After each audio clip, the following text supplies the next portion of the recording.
Tonight, a disturbing video involving CMPD. It's making the rounds on social media.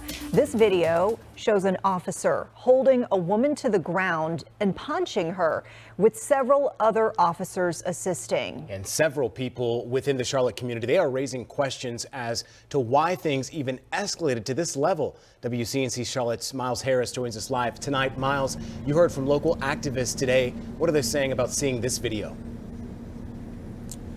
Well, there's a lot of mixed emotions, Colin and Vanessa. Some activists, they're hurt, others are frustrated.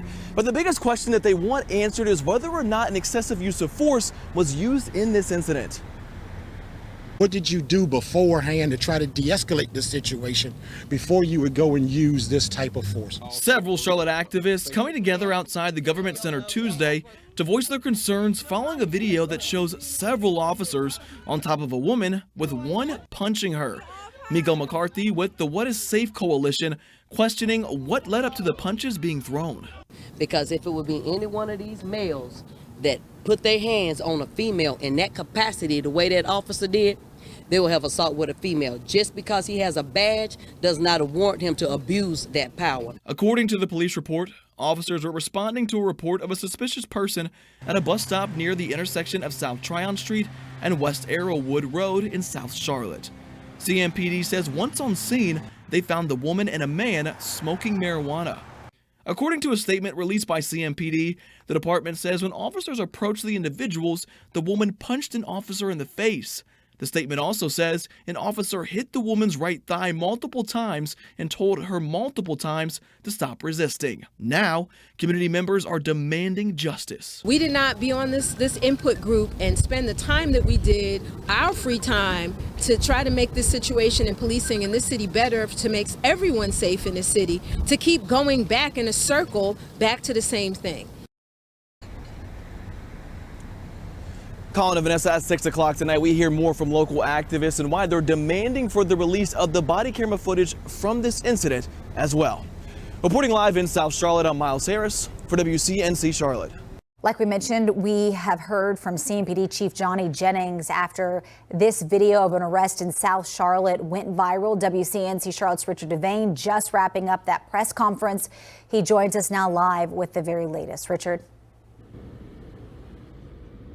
Yeah, we just stepped out of the news conference where Chief Johnny Jennings was talking to the media and talking to the public through the media, basically saying that he understands when that viral video came out, the effect it could have on the community, but he also says he's proud of the officers that he has on the force. Now, he did say that there were some things that after looking at that video that they may be looking at as far as policy changes. This all after this viral video seen where several officers holding down a woman after she and a man were apparently smoking marijuana, according to police.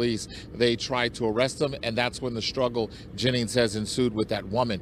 They say there were blows struck that everyone sees in that video, but he did also say that the story that people are getting is not the full story, that much more of that will be understood with that body cam footage that is still a ways away from us seeing.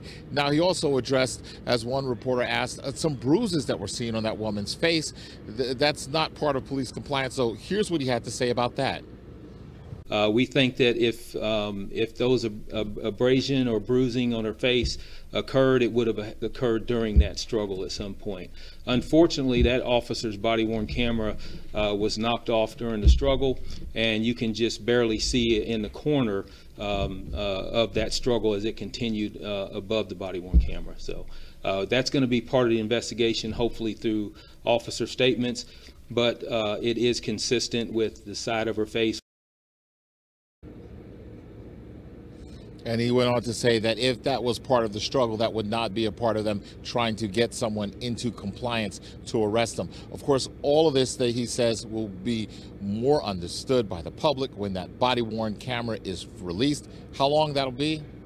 He said it could take some months. He said he's actually started the process of trying to get the courts to release that body-worn video. Whenever there's an investigation, that body-worn video that police officers have, that video cannot be released unless there is a court order. He is going about that process right now. Actually, he said he started that process yesterday. We'll have Jesse Pierre, who's been inside this meeting as well, with much more throughout the day on this story, and we'll have that information both here as well as online.